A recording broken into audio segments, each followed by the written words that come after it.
आज का वचन बहुत सुंदर है, बहुत अच्छा है। आपको बहुत कुछ लर्न करने को मिल सकता है अगर आप उसे ध्यान से सुने समझें तो। 4:19 the book of Romans, Romeo की पुस्तक, उसका 4था अध्याय, 4 अध्याय, उसका 19वां वचन। वह जो 100 वर्ष का था, अपने मरे हुए से शरीर और सारा के गर्भ की मरी हुई की सी दिशा जानकर भी विश्वास में निर्बल, बदर 20 हिंदी में, और न अविश्वासी होकर परमेश्वर की प्रतिज्ञा पर संदेह किया, पर विश्वास में दृढ़ होकर परमेश्वर की महिमा की। मैं आपको आज इस भाई के जीवन से, हमारे जो विश्वास के पिता हैं अब्राहम, मैं उनमें से आज आपको कुछ समझाना चाहता हूं। व्यवस्था इतनी बड़ी चीज है, उसके लिए एक पूरी किताब लिखनी पड़ी जिसका नाम था व्यवस्था विवरण, व्यवस्था का विवरण। जैसे पुराने नियम में लेवियों के लिए एक अलग किताब थी, लेवी व्यवस्था, लेवियों की व्यवस्था, वैसे ही पुराने नियम में व्यवस्था विवरण एक ऐसी किताब है जिसमें बहुत सारी 600 से ज्यादा आज्ञाएं बताई गई हैं। यहूदियों के लिए ऐसा लिखा गया है कि वे अपनी दाढ़ी भी इस तरह नहीं कटवा सकते थे। लिखा था तू गाल के बाल मत मुंडाना। खतना करना था। 7 साल में वो लोग अपने घर में रखे नौकर को छोड़ देते थे। प्रॉपर्टी प्रभु के बगैर नहीं पूछ सकते थे। ऐसी बहुत सारी कमांड्स थी। अपने खेत के पास में अगर आपका कुछ खेत में पड़ा है, उसको छोड़ दो। उसको लेकर ही रूत बिलीव में आई थी, आपको पता रहेगा पुराने नियम में। 612-13 आज्ञाएं उनमें थी।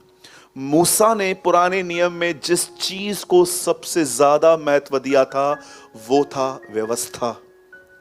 और ऐसा लिखा गया है, व्यवस्था के द्वारा सिर्फ पाप की पहचान होती है, पवित्रता की नहीं, पाप की। लेकिन अगर आप नए नियम में आओ तो प्रभु यीशु मसीह जो एक नई वाचा का सेवक था, आप सभी जानते हैं कि यीशु ने पहली बार ऐसा कहा जब वो प्रभु भोज खा रहा था, तो उसने कहा यह लहू मेरे ये जो दाखरस था, जो अंगूर की रस थी, उसे प्रेजेंट की कि ये जो है ये लहू में एक नई वाचा है। वहां पर उसे फर्स्ट टाइम वर्ड यूज किया था, न्यू कवेनेंट, नई वाचा। और आप जानते हो यीशु ने अपने दिनों में व्यवस्था का नहीं परंतु विश्वास का प्रचार किया। आप में से कितने लोगों ने बाइबल को पढ़ते समय नोटिस किया कि यीशु लोगों के फेथ को ग्लोरी देता था। आप कई जगहों पे पढ़ सकते हो कि यीशु ने लोगों को ठीक करने के बाद उनको ये नहीं कहा मैंने ठीक किया, उनको ये कहता था तुम्हारा फेथ था इसलिए हुआ। आप जानते हो नया नियम फेथ पर बहुत जोर देता है। पर मैं आपको बताना चाहता हूं कि फेथ अगर एक व्यक्ति में होता है तो उस व्यक्ति का जीवन कैसे होता है। क्योंकि हम लोगों ने ना जो फेथ सुने हैं ना, वो सिर्फ एक ही है कि अगर फेथ है तो कह दो, फेथ है तो बिलीव करो, हो जाएगा। मैं आपको बताना चाहता हूं फेथ एक फ्रूट देता है आपको। और अगर फेथ है और ये फ्रूट नहीं है तो मैं आपको बताना चाहता हूं आप इनसाइड लैक हो, आप कुछ खो रहे हो। बाइबल ऐसा बताती है कि विश्वास जो होता है वो कार्यों में प्रकट होना चाहिए। अगर कार्य नहीं है तो विश्वास नहीं है। अच्छा मुझे एक बात बताइए, चलिए मैं एक टेबल रखता हूं बीच में, एक तरफ आपको बिठाता हूं, एक तरफ शैतान को बिठा देता हूं। चलो मैं आपसे पूछता हूं, पर ये लोग शैतान नहीं है, ध्यान दीजिए। चलिए मैं आपको एक छोटा सा गेम खेल रहा हूं। गेम नहीं कह सकते, मैं आपको कुछ समझाना चाहता हूं आज।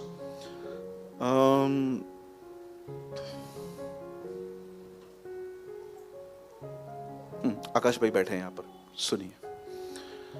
मैं बीच में हूं, आकाश को 2 मिनट के लिए हम डेविल बना रहे हैं ओके, और खुशबू चर्च है 2 मिनट के लिए, ठीक है, ध्यान दीजिए। और मैं बीच वाला व्यक्ति हूं जो मैं दोनों से क्वेश्चन पूछ रहा हूं। खुशबू, क्या आप ये बिलीव करते हो कि यीशु इस दुनिया में आया था? आप करते हो? शैतान भी करता है। खुशबू सिस्टर, क्या आप ये बिलीव करते हो कि यीशु आपके गुनाहों के लिए मरा? यस। शैतान तू ये बिलीव करता है कि दुनिया के लिए यीशु मरा है? करता है। खुशबू सिस्टर, क्या आप ये बिलीव करते हो मसीह वापस बादलों पर आएगा? क्या तू बिलीव करता है डेविल के यीशु बादलों पे आएगा? वो भी हाँ बोल रहा है, ये भी हाँ बोल रही है, दोनों के अंदर फेथ है, तो ये क्यों नरक जाएगा? क्योंकि इसने डिसाइड किया है मैं बिलीव करूंगा, काम नहीं करूंगा, लेकिन वो काम कर रही है। फेथ अगर वर्क प्रोड्यूस नहीं कर रहा तो फेथ नहीं हो सकता। बाइबल ऐसा बताती है दुष्ट आत्माएं भी विश्वास करते हैं और कांपते हैं। बिलीवर तो नहीं कांपता है आज, उल्टा दुष्ट आत्मा कांपती है। क्या कहती है बाइबल? दुष्ट आत्माओं को भी फेथ है। क्या फेथ है? कि एक परमेश्वर है, वो भी बिलीव करते हैं और थरथराते भी हैं। तो क्या उनके इस विश्वास से उनका उद्धार क्यों नहीं किया? उनको बचाया क्यों नहीं? क्योंकि वो विश्वास करते हैं, पर वो डिसाइड कर चुके हैं कि वो कभी रिपेंट नहीं करेंगे। ये प्रभु को बात पता है, इसलिए प्रभु ने उनकी जजमेंट पहले ही कर दी है। यूहन्ना में लिखा है इस संसार का शासक दोषी ठहरा है, वो गए। आज अगर मैं कहता हूं कि मैं फेथ रखता हूं, तो ये मैं अपने कामों से कैसे दिखा सकता हूं? आइए मैं आपको एक्सप्लेन करता हूं आज की एक व्यक्ति ने किस तरह शो किया कि उसके अंदर फेथ है, और यही एक एक्सपेक्ट है आप शो कर सकते हो, yes I have a faith. Bible ऐसा बताती है एक व्यक्ति था, जवानी में उसकी शादी हो गई। उसकी वाइफ का जो नाम था वो था एलिशिबा। जब उनकी शादी हुई, मुझे लगता है स्टार्टिंग के कुछ ईयर्स उन्होंने जरूर दुआ की होगी कि हमें बच्चा हो। इवन बाइबल तो ऐसा बताती है कि वो दुआ करते थे, और एक दिन क्या हुआ, बच्चा तो नहीं हुआ, एज भी निकल गई उसकी, सब खत्म हो गया। लेकिन ऐसा लिखा गया है कि जकरिया और एलिशिबा जो यूहन्ना बपतिस्मा दाता के पेरेंट्स थे, बाइबल ऐसा बताती है कि वो फिर भी सेवा करते थे। एक दिन बाइबल ऐसा बताती है स्वर्ग से एक फरिश्ता उतरा, एक स्वर्गदूत नीचे उतरा, और उस समय जकरिया परमेश्वर की वेदी पर धूप की कुछ सेवा कर रहा था। जैसे स्वर्गदूत वहां प्रकट हुआ, आप पढ़ के देखिए जॉन द बैप्टिस्ट की कितनी डिटेल दी गई है पढ़ने से जन्म लेने से पहले। वो उसको बताता है सुन तुझे बेटा होने वाला है, उसको ये खाना देना, ये मत देना। और आपको पता है उसकी मिनिस्ट्री के लिए भी लिखा है कि जब वो लड़का सेवकाई करेगा तो ऐसा लिखा है आज्ञा न मानने वालों को धर्मियों की समझ में ले आएगा। इसका अर्थ क्या है? वो लोग जो परमेश्वर की आज्ञा को नहीं मानते हैं, जॉन को सुनने के बाद, जॉन द बैप्टिस्ट को सुनने के बाद वो खुदा की ओर फिर जाएंगे। उसकी सेवकाई के विषय में लिखा गया। अब मैं आपसे एक बात पूछना चाहता हूं, जब यूहन्ना बपतिस्मा दाता जब जन्म अब तक हुआ नहीं था, पर उससे पहले ये सारी बातें उसके डैडी को कही गई, मुझे एक बात बताइए, ये सब सुनने के बाद उस आदमी का रिस्पॉन्स क्या था? ये मैं कैसे जानूं? मैं आपसे पूछना चाहता हूं, आप कहोगे ब्रदर इसमें गलत क्या है, इतना बुढ़ा व्यक्ति जो है वो बच्चा कैसे ला सकता है? मैं आपको पूछना चाहता हूं, क्या उसके सामने ये उदाहरण नहीं था? बोलिए, कितने सेम इंसिडेंट है बाइबल के, दोनों बूढ़े थे, दोनों को प्रतिज्ञा मिली, एक का रिस्पॉन्स कैसा था, एक का कैसा था? क्यों बाइबल ऐसा बताती है कि उस व्यक्ति ने कहा, जब उसे, मैं फिर से दोहरा रहा हूं क्योंकि मैं आपको डीप लेके जाना चाहता हूं आज इसमें। बाइबल बताती है एक आदमी था, उसकी शादी हुई, उसकी वाइफ का नाम एलिशिबा था, रॉयल प्रीस्टहुड थे ये लोग, बहुत अच्छे घराने के लोग थे ये। वचन कहता है इन्हें बच्चा नहीं हो रहा था, लेकिन बुढ़ापे में एक स्वर्गदूत उसके जकरिया से मिलने आया, उसने उसका सब कुछ बताया, तुझे बेटा होगा, तू उसको मदिरा मत पिलाना, बचपन से पवित्र आत्मा से परिपूर्ण होगा, एलिया की आत्मा उसके ऊपर होगी, ये होगा वो होगा, सब बता दिया। ये सब सुनने के बाद, और आपको पता है इससे पहले कि ये सारी बातें बताई जाएं, उससे पहले ये भी कहा गया था, हे जकरिया तेरी प्रार्थना सुन ली गई है। प्रेयर भी करते थे ये लोग, लेकिन जब वो उनसे मिलने आया तो वो लास्ट में सुनने के बाद अपने बूढ़े शरीर को और अपनी पत्नी की बुढ़ापे को देखकर वो कहता है, यह मैं कैसे मान लूं? और स्वर्गदूत ने उसे एक बात कही, अब सुन, जब तक ये बातें पूरी ना हो तू गूंगा हो जाएगा। मुझे कभी कभी कुछ विश्वासियों को देख के लगता है अगर आप सच में बढ़ना चाहते हो तो प्रभु आपको गूंगा कर दे। डोंट वरी, प्रभु करेगा नहीं। लेकिन कुछ लोगों की जुबान है ना, मैं आपको सच कहता हूं, सिर्फ उनकी उन्नति के रोकने का रीजन है, रुकती नहीं है उनकी जुबान। मैं कभी कभी सोचता हूं कि वो जब 9 महीने जब वो चुप रहा होगा, भले घर में सन्नाटा होगा, कभी कभी आप भी किसको देखते बोलते होंगे ना, काश ये गूंगा हो जाए, सारा दिन बोलता रहता है। आप जानते हो बाइबल क्या बताती है? उसने इस तरह रिस्पॉन्स किया, मैं कैसे मान लूं? अब आप कहोगे ब्रदर वो तो बूढ़ा था, कैसे हो सकता है? तो मैं आपको पूछना चाहता हूं, क्या इब्राहिम को जब प्रतिज्ञा पहुंची थी तो क्या वो जवान था? मरियम के पास भी सेम बातें आई थी।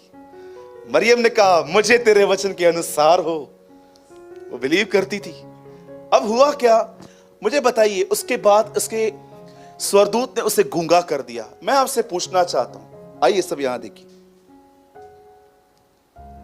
आप में से कितने लोग इन वचनों के अंदर एक व्यक्ति का अनफेथ देख रहे हैं? अविश्वास जो बहुत सारे विश्वासियों में है, जिन्हें मैं कहता हूं विश्वास करने वाले अविश्वासी, अविश्वास करने वाले विश्वासी। मैं आपसे एक सवाल पूछता हूं, आइए सब ध्यान दीजिए। एक व्यक्ति को प्रतिज्ञा मिली है, उसे बेटा होगा, पर वो कहता है ये कैसे होगा? आप मुझे बताइए, आप इस पूरे पैसेज में उस व्यक्ति का अविश्वास कैसे देख रहे हो? मैं आपको बताना चाहता हूं, अगर आपको लगता है ना कि आपको व्यभिचार, गाली, गंदे काम खुदा से दूर लेके जाते हैं, तो मैं आपको बताना चाहता हूं एक्चुअली आप सबको ये पता है, पर कितने लोगों ने ये वचन पढ़ा है? आप सब यहां देखिए खाली। ब्रदर एक वचन लगाइए, इब्रानियों का 3 अध्याय उसका 12 वचन देखिए, यहां पर लिखा क्या है। आइए ये लोग यहां पर भी जो बैठे हैं वो भी देखिए।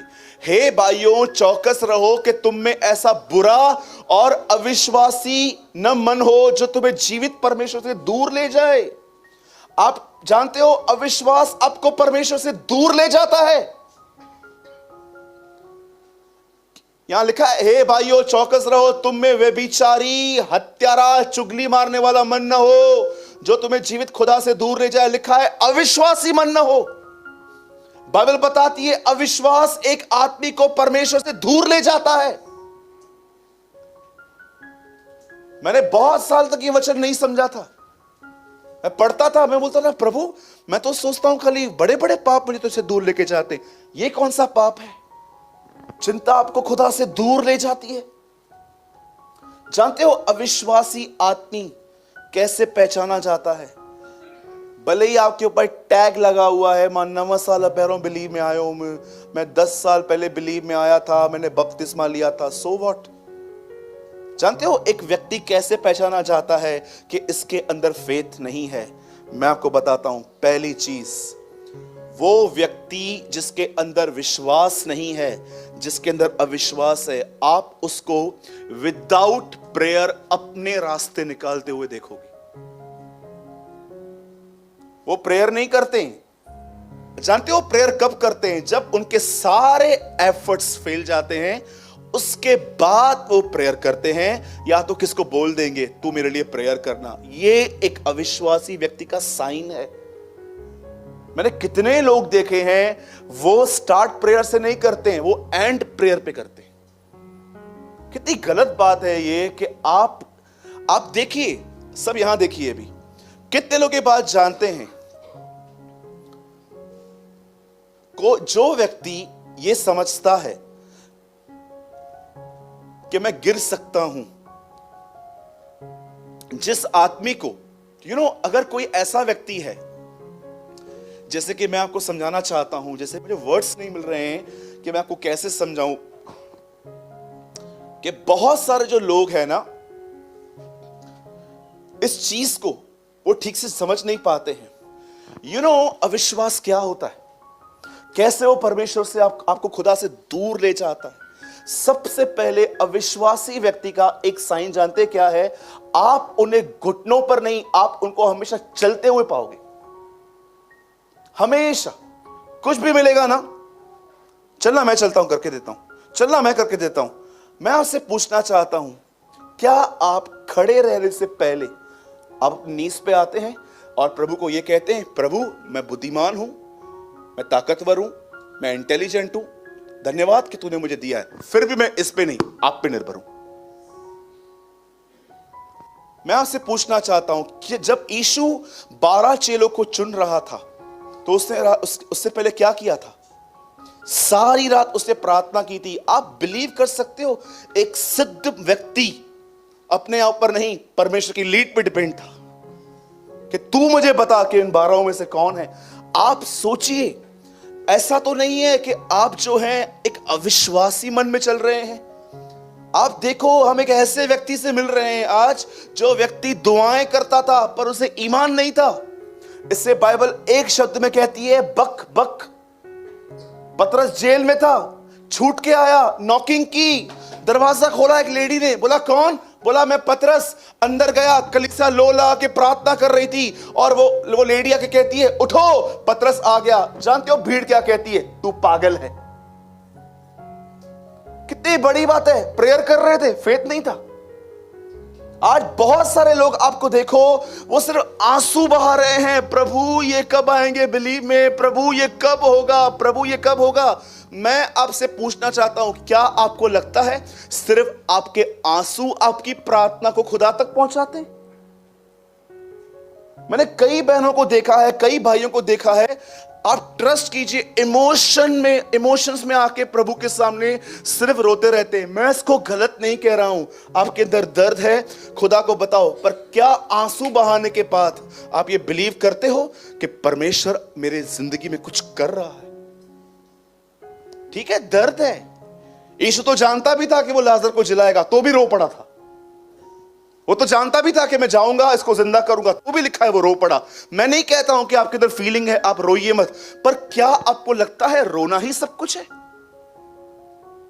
बाइबल बताती है ये व्यक्ति दुआ करता था, पर इस आदमी के अंदर फेथ नहीं था। और जानते हो अनफेथ कैसे रिवील हुआ? नेगेटिव बोलकर। आपको पता है, आपके वर्ड्स रिवील करते हैं आपके अंदर क्या है। आज बहुत सारे बिलीवर्स, देखिए मैं आपको सच कहता हूं, उनके अंदर अविश्वासी मन है। जानते हो क्यों? क्योंकि उन्होंने अपने मन को परमेश्वर के वचन से नहीं भरा है। यीशु ने कहा यह इतना डेंजर है कि अगर एक व्यक्ति जो बुराई से बाहर निकला है, अगर वो अपने दिल को वचन से नहीं भरता, तो वो आने वाले दिनों में 8 और दुष्ट आत्माओं से पसेस हो सकता है।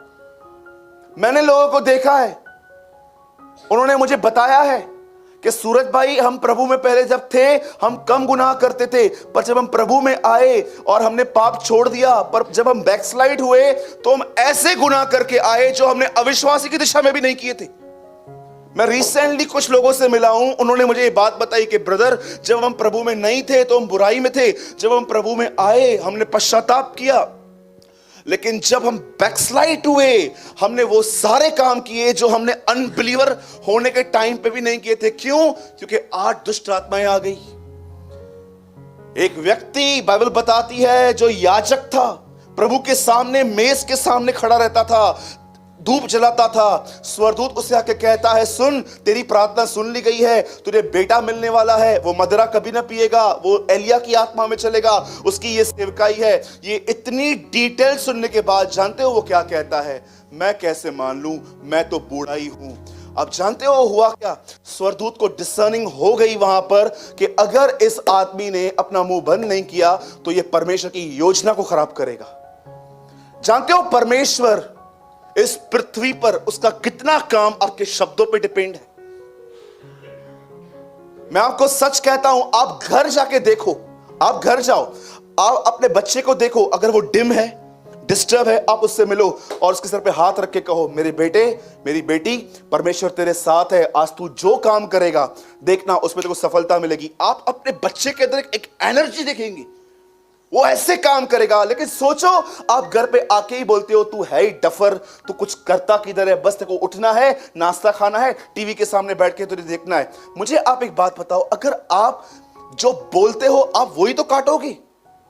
बाइबल बताती है शब्दों में जीवन है। आप जानते हो, आप जब किसी से बात करते हो, आप बात नहीं कहते हो, आप अपनी भीतर की आत्मा उन्हें देते हो। यीशु कहता है एक जगह पर, मेरी बातें आत्मा भी है और जीवन भी। आप जानते हो शब्दों में आत्मा होती है। मैंने कितने लोगों को देखा है, जब वो लोग मूवीज से आते हैं, वो टप्पोरी गिरी जो पिक्चरों में चलती रहती है, वो वहां से सीख कर उनको पता भी नहीं चलता है, बाहर आके ऐसा ऐसा कुछ भी करते रहेंगे, क्योंकि वो स्पिरिट से, वो स्पिरिट से। एक पिक्चर लगी थी कुछ टाइम पहले थिएटर में, उसमें एक आदमी था जो गुंडा था, उसका एक नाम था। उसके बाद मैंने देखा वो नाम इतना फेमस हुआ उस गुंडे का, बहुत सारे रिक्शा वाले भाइयों ने अपने पीछे उसका नाम लिख दिया था कि ये अपना आइडल है, पता भी नहीं चला। आप देखिए, बहुत सारी बहनें जब मूवी पे जाती हैं, आप देखो उनको पता नहीं चलता है। मैं आपको बताना चाहता हूं, शब्द काम करते हैं। पहले बोलते थे मूर्ख, फिर बोलते थे पागल, अब बोलते हैं येड़ा। ये कौन है? आप कहां से सीख के आए? क्या ये सही लैंग्वेज है? क्या ये प्रभु को भाती है? फिर भी लोग कहते हैं येड़ा हो गया, पेड़ा हो गया, ये हो गया, वो हो गया। आप जानते हो उस आदमी का मुंह क्यों बंद किया गया? सिर्फ एक वजह से, क्योंकि स्वर्गदूत जानता था अगर ये बोलना बंद नहीं करेगा तो परमेश्वर की योजना खराब होगी। इसलिए उसने कहा तू चुप हो जा अभी। अब देखिए, एक ये व्यक्ति था और अब दूसरा व्यक्ति देखिए, सेम सिचुएशन है, दोनों बूढ़े हैं, दोनों को बेटे हुए हैं। और आपको बताना चाहता हूं, दोनों की स्त्रियां बांझ थी, दोनों को बच्चे नहीं होते थे। लेकिन देखो, एक व्यक्ति ने अपना रिस्पॉन्ड ऐसे किया था। ब्रदर पीछे लगाइए, 19-20 कीजिए। यहां पर क्या लिखा है? और न अविश्वासी होकर। अब बाइबल ऐसा बताती है कि परमेश्वर एक प्रतिज्ञा लेकर आया इब्राहिम के पास, और परमेश्वर इब्राहिम से कहता है मैं तुझे बेटा दूंगा। आप भी जानते हो यह बेटा 25 साल के बाद हुआ था, पर आप जानते हो उत्पत्ति जेनेसिस में यह बात कवर नहीं की गई है। लेकिन पौलुस पवित्र आत्मा के प्रकाशन से यहां पर लिखता है कि इब्राहिम के जीवन में कुछ हुआ था जो उस पर रिवील हुआ था। और जानते हो वो क्या था? वो वहां पर कहता है, पर विश्वास में दृढ़ होकर परमेश्वर की महिमा की।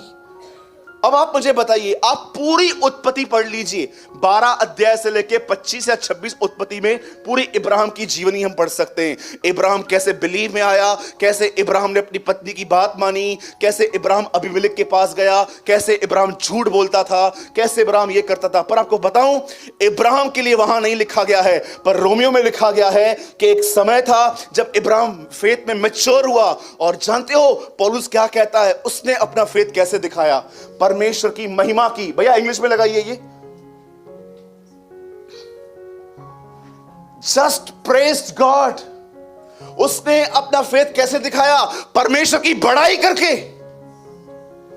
एक व्यक्ति कहता है मैं कैसे मान लूं कि ये होगा, पर दूसरा व्यक्ति ऐसे रिस्पॉन्ड नहीं कर रहा था। दूसरा व्यक्ति कह रहा था ठीक है। और जानते हो उसने क्या किया? उसने फेथ अपना कैसे दिखाया? उसने परमेश्वर की बड़ाई करके फेथ दिखाया। मैं आपसे पूछना चाहता हूं, आप कैसे हैं? किस तरह एक व्यक्ति अपना फेथ एक्सप्रेस करता है? आपको पता है? Through press. आज आप देखोगे ना, आज बहुत सारे लोगों के अंदर फेथ नहीं है। जानते हो उनके अंदर क्या है? उनके अंदर फ्रस्ट्रेशन है। फ्रस्ट्रेशन घुसी है लोगों में आज। आप कभी कभी आप देखोगे ना, आप किसी से सॉफ्टली बात करो, सॉफ्टली, आप कैसे हैं, अच्छे हैं, अच्छे बने रहेंगे। एक कट्टू वचन, एक कोई ऐसा शब्द यूज करके देखो, अचानक आप उनको देखोगे कि वो कुछ और बोल देंगे। जानते हो क्यों? बिकॉज आप इनरली फ्रस्ट्रेट हो। और जानते हो आप फ्रस्ट्रेट क्यों हो? क्योंकि आपके लाइफ में डिसिप्लिन नहीं है। आपके लिए जानते हो सब बातें क्या होती हैं? जब समय मिला तब मैं खुदा के साथ रहूंगा। इसी डिसिप्लिन ने आपके इनर लाइफ को खराब कर दिया है। क्यों बाइबल ऐसा बताती है कि एक खेत देखा गया, उस खेत के अंदर ऐसा लिखा गया था बिच्छू घूम रहे थे, वहां के जो पेड़ थे वो बहुत खराब हो चुके थे, बाउंड्री गिर चुकी थी, लिखा है देखो ये एक आलसी का खेत है। मैं कभी कभी लोगों की फ्रस्ट्रेशन जब देखता हूं कि वो फ्रस्ट्रेशन में कुछ भी बोल देते हैं, मैं प्रभु से पूछता हूं, प्रभु ये इतने फ्रस्ट्रेट क्यों है लाइफ में, क्यों बार बार ये किसको सुनाते रहते हैं, चिड़चिड़े रहते हैं, घर के अंदर कुछ चीजें बर्दाश्त नहीं कर पाते हैं। जानते हो प्रभु मुझे क्या कहता है, सूरज इनके लाइफ में डिसिप्लिन ही नहीं है। कौन सा डिसिप्लिन नहीं है प्रभु? इनके लिए मैं चौथे और पांचवें नंबर पे आता हूं। इनके लिए सबसे पहले जानते हैं क्या है? इनका परिवार, उसके बाद इनके फाइनेंस, उसके बाद इनके दोस्त। अरे तू प्रेयर के टाइम पे इनको कॉल कर और बोल लोनावाला घूमने के लिए जाना है, प्रेयर पे नहीं बैठेंगे, तेरे साथ चलेंगे ये लोग, क्योंकि इन्होंने मुझे कैजुअली लिया है। इनको पता ही नहीं है कि इनके जीवन का पहला हिस्सा मैं हूं, वहीं से सब शुरू होता है। आज मैं आपसे बात पूछना चाहता हूं, यहां पर जितने भी लोग यहां पर बैठे हैं, आप इस बात को जानते हैं? बाइबल ऐसा बताती है एक समय था जब परमेश्वर इब्राहिम से कहता है मैं तुझे बेटा दूंगा। आपको मैं बताना चाहता हूं इब्राहिम ने कितनी गलतियां की हैं स्टार्टिंग के डेज में। वो झूठ बोलता था, कई बार जब वो देखता था कि यहां पर अनाज नहीं है, लेकिन प्रभु ने उसको खड़े रहने के लिए कहा है, कभी कभी वो आगे बढ़ जाता था। लिखा है उसने अकाल महसूस किया और वो आगे बढ़ गया, और आगे मिस्र था, वहां से मुसीबतें लेकर आया अपने लिए। आपको पता है इब्राहिम कितनी गलतियां करता था, लेकिन ये उसकी लाइफ का बेस्ट पार्ट है कि एक समय था जब वो फेथ में ग्रू हुआ, वो आगे बढ़ा, फेथ में स्ट्रांग बना। और आप जानते हो उसने अपना फेथ कैसे शेयर किया? प्रेस करके। आइए मैं आपसे एक सवाल पूछता हूं, अब यहां पर जितने भी लोग बैठे हैं, वन क्वेश्चन। अगर आप ये देखते हो कि आपके अंदर फ्रस्ट्रेशन है, फेथ नहीं है, मैं आपसे पूछना चाहता हूं आप क्या स्टेप लोगे आज? मैं अपनी कंडीशन जानता हूं। आपको पता है कितना इंपॉर्टेंट है फेथ? आपको क्या लगता है जीवन आज सरल है, क्या कल भी सरल बना रहेगा? आपको क्या लगता है अगर आज सरल है तो क्या कल भी सरल ही रहेगा? मैं आपको बताना चाहता हूं, यीशु ने नहीं कहा है आंधी, यीशु ने कहा है आंधियां आएंगी, तूफान आएंगे, लहरें लगेंगी। मैं आपसे पूछना चाहता हूं, अगर आप ये देख रहे हो, सूरज भाई मैं आपको सच बता रहा हूं, सच बता रही हूं, मैं चर्च में आती हूं, मैं नॉर्मल रहती हूं, पर एक टाइम आता है मैं ऐसे फट पड़ती हूं किसी चीजों पर कि मुझे समझ में नहीं आता है कि मैं हूं ये, मैं कैसे हूं ये। मैं आपको बताना चाहता हूं फेथ नहीं है ये फ्रस्ट्रेशन है। और आज मैं आपको फ्रस्ट्रेशन से बाहर आने की एक चाबी देता हूं। सुनिए, प्लीज ध्यान से सुनिए। मैं चाहता हूं कि आप आने वाले दिनों में एक ऐसे व्यक्ति बनो जो डिस्करेजमेंट के वर्ड्स नहीं लेकिन प्रेस करने वाले व्यक्ति बने। मैं चाहता हूं कि आप सीखो कि परमेश्वर को प्रेस करना क्या होता है। आपको पता है प्रेस जैसे आपके मुंह से निकलती है, देखिए मैं क्या कर रहा हूं यहां पर अभी, कितनी लंबी प्रार्थना है मेरी और कितनी छोटी प्रेस है मेरी। स्वर्गीय पिता, मैं दुआ करता हूं, प्रभु तू महान है, तू अनुग्रहकारी है, तू दयालु है, तू विलंब से क्रोध करने वाला है, अति करुणा में परमेश्वर है, तू भला करता है, तू भलाई का खुदा है। प्रभु यीशु मैं दुआ करता हूं यीशु के नाम में, मैं धन्यवाद करता हूं प्रभु, आपने मुझे जिंदा रखा है। प्रभु मुझे ये दीजिए, प्रभु मुझे वो दीजिए। मैं आपसे पूछना चाहता हूं, आपने प्रेस स्टार्ट किया था, बंद क्यों कर दिया आपने? आप इतना जल्दी दुआओं में क्यों चले गए?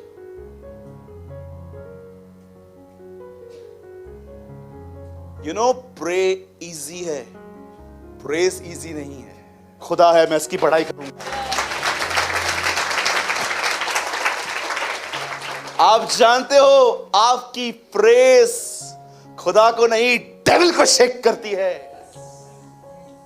जब आप बोलते हो ना प्रभु आप अनुग्रहकारी हो, आप दयालु हो, आप राजाओं के राजा हो, आप प्रभुओं के प्रभु हो, आप थे, आप हैं, आप आने वाले हैं, आपके निर्णय ठीक और सच्चे हैं, आप जीवन की रोटी हैं, आप जीवन का जल हैं। हबक्कू कहता है इज़राइल का उद्धार बाले या लाठी से नहीं हमारे खुदा के द्वारा होगा।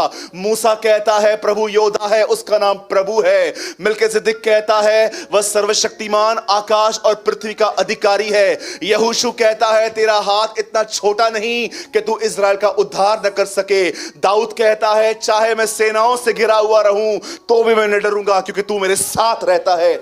जब आप परमेश्वर की बड़ाई करते हैं, मैं आपको बताना चाहता हूं आपका एक एक शब्द शैतान को चाटे मारता है, डार्कनेस दूर कर देती है। प्रेस क्या कहती है मरियम जब उसके अंदर यीशु था, मेरा प्राण मेरे प्रभु की बड़ाई करता है, मेरा प्राण।